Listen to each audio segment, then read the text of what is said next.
Assalamualaikum. Waalaikumsalam. Nah, ini teman-teman, kita bertemu dengan petaninya langsung, yang mana Bapak Sugeng Riyadi ini adalah petani milenial yang memproduksi namanya PJBR. Yang mana kemarin itu akan kita lihat Pak ya, bagaimana sebenarnya manfaat dan fungsinya PJBR itu pada tanah dan juga pada tanaman Pak. Bisa dijelaskan Pak? Sebelumnya diperkenalkan dulu Pak ya. Oke, baik. Assalamualaikum warahmatullahi wabarakatuh. Assalamualaikum. Perkenalkan, nama saya Sugeng Riyadi. Saya bertempat tinggal di Desa Gunung Labu, Kecamatan Kayoro Barat, Kabupaten Kerinci, Provinsi Jambi. Jadi kebetulan sore ini kami masih cek sound karena rencana mau buka tali sebenarnya. Jadi kedatangan dari Mas Reno dari PT Siginta Indonesia. Oke, terima kasih Pak ya. Sudah diizinkan saya untuk hadir di sini Pak. Jadi sebelumnya di sini adalah tanaman kentang nih Pak ya. Oke. Jadi ini tanaman kentang ini sudah berapa kali tanam di lokasi yang sama ini Pak? Ini 5 kali tanaman kentang tanpa jeda dan juga tanpa rotasi. Tanpa rotasi, artinya dari kentang panen, setelah itu tanam kentang lagi. Lagi jalan 1 bulan kita proses tanahnya, kita tanam lagi gitu. Oke, dan bisa dilihat teman-teman semua. Jadi alhamdulillah selama 5 kali tanam di sini Pak Sugeng, saya lihat di sini tanamannya jauh terhindar dari kata layu.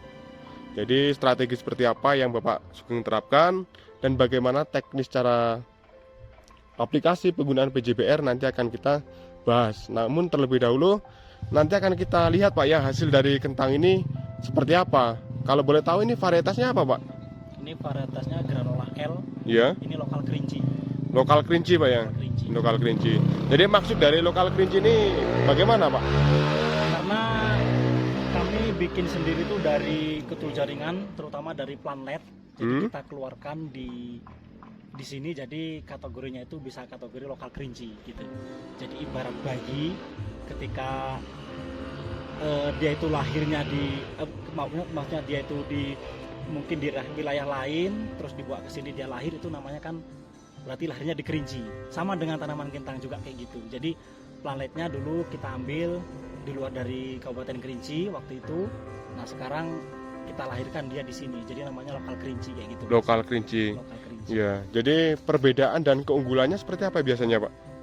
Alhamdulillah sih dari segi perawatan dia lebih lebih mudah lah, maksudnya bisa, karena dia udah lahir di sini mungkin udah dengan keadaan suhu cuaca, nah dia langsung udah mengenal. Begitu dia lahir di sini langsung dia bisa langsung beradaptasi kayak gitu.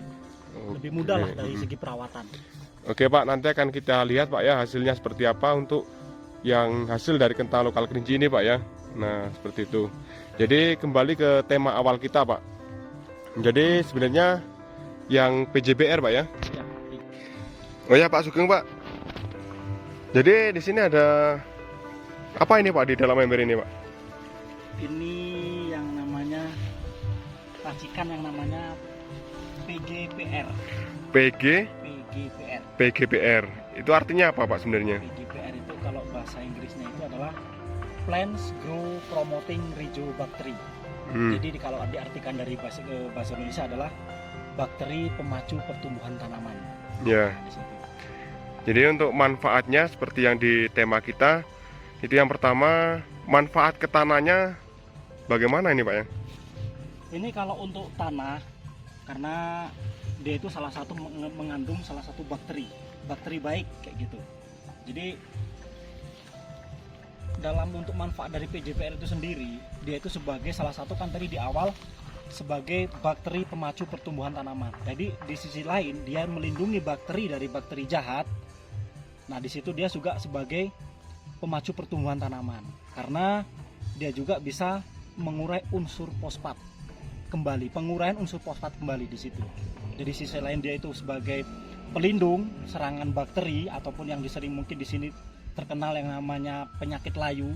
Nah dia itu juga bisa sistem pencegahan, bukan mengobati tapi pencegahan. Pencegahan Pak ya. Itu kalau dampaknya di tanah yang pertama bisa untuk melarutkan unsur fosfat Pak ya. Fosfat. Yang kedua, dia juga bisa melindungi fisiologi akar dari serangan bakteri jahat. ya, Di situ. itu Terus, untuk yang di tanah. untuk yang di tanah. Bisa mengurangi layu juga.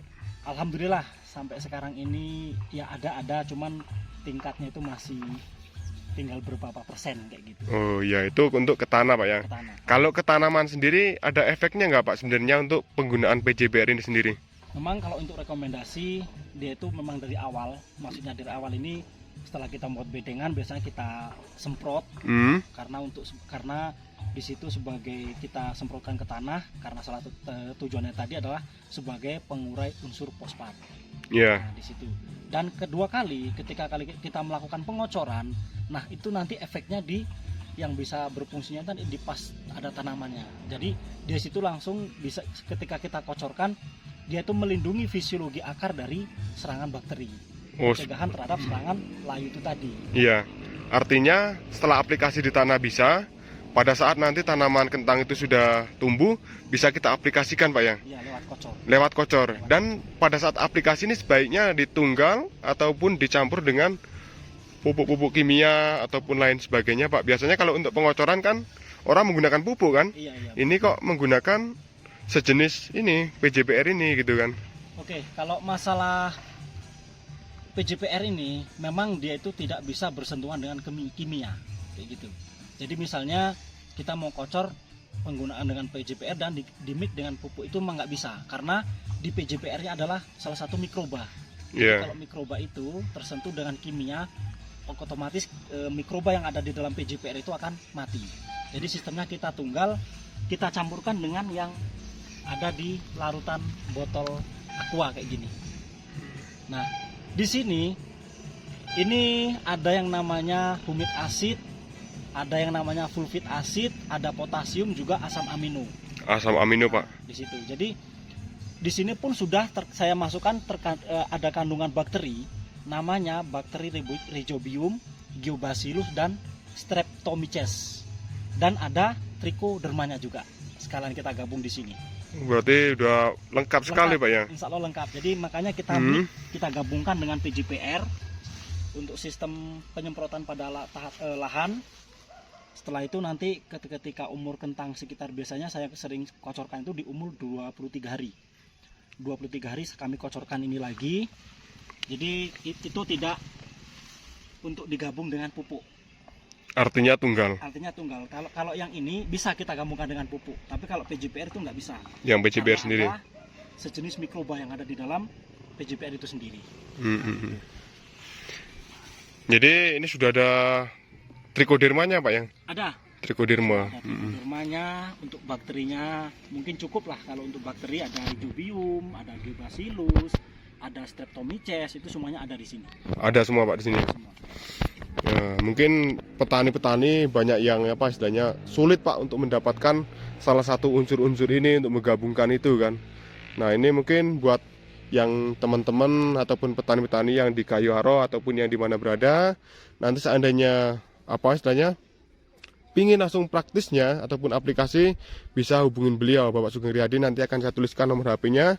Silakan nanti hubungin beliau untuk cara teknis pemakaiannya seperti apa dan bagaimana cara mendapatkan ininya. Oke, lanjut lagi Pak Sugeng ya. Kalau tadi kita sudah berbicara untuk masalah teknis aplikasi, cara pengolahan, cara penggunaan PJBR dan juga dicampur dengan kayak humid acid, fulvit acid, sama potasium, asam amino tadi, sama trichoderma tadi ya. Iya. Nah mungkin kita akan lihat hasilnya Pak. Perlu teman-teman ketahui, kemarin di sini lokasinya ini adalah sangat cembung ya, artinya itu sangat karena curah hujannya tinggi kemarin sampai kerendam ini Pak. Ini yang ini kerendam air ini sini, bahkan sampai mulsanya pun ikut kerendam Pak ya. Iya. Nah seperti itu. Tetapi saya lihat sampai sekarang kondisinya masih aman Pak. Yang seharusnya notabene itu kalau seandainya sudah kerendam air, apapun tanamannya seperti cabai, tanaman kentang itu kan harusnya layu Pak ya. Harusnya layu. Tapi kita bisa sama-sama lihat. Jangan-jangan ini cuma batangnya saja Pak ya. Ini yang granula LG2 ini kan. Kita bisa lihat umbinya Pak, ataupun hasilnya Pak. Kita lihat dulu sini Pak. Silakan dibongkar Pak ya. Nah ini. Jadi ini sudah 5 kali bongkar pasang kentang sampai 5 kali. Hanya jeda 1 bulan, itu pun untuk proses pengolahan tanahnya. Nah ini G2-nya.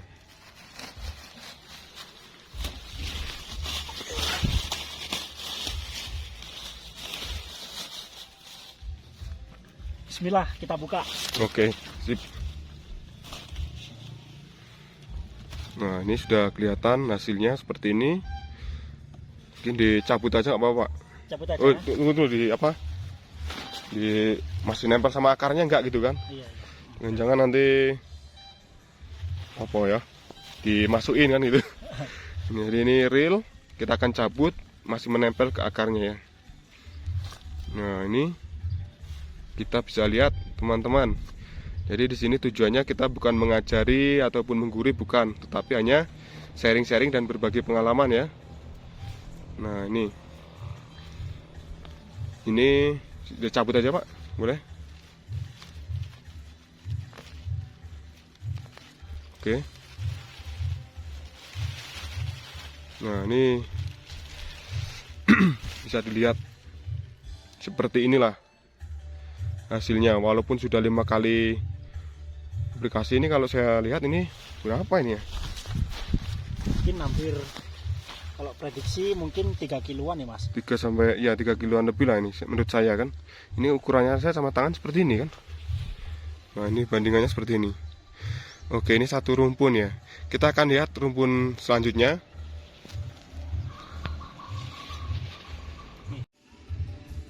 Oke Pak, lanjut Pak.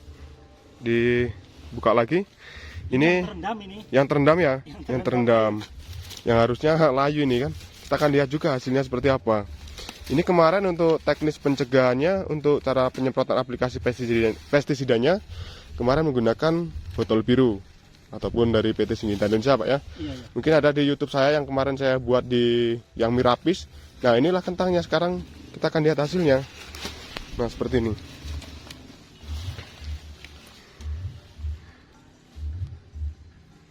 Nah, ini udah stolonnya panjang Pak ya. Panjang.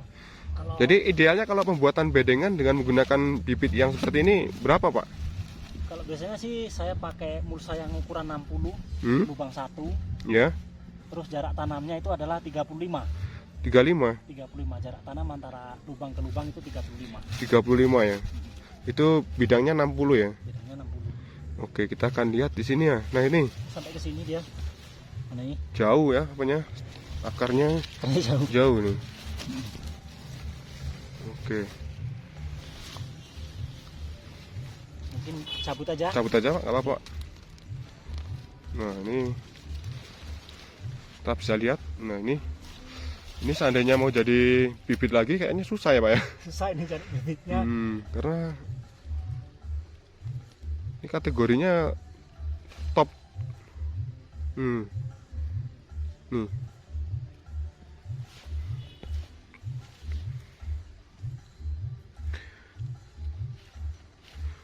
Nah, ini taksiran saya ada 2 sampai 3 kilo ini Pak. Yang ini kan sama juga. masih besar ini ya. Oke, itu guys. Jadi seperti itulah hasilnya. Jadi untuk peningkatan hasil, yang pertama harus sterilisasi tanah. Kita harus olah tanahnya karena tanah itu adalah media sebagai tempat tumbuh suatu makhluk hidup.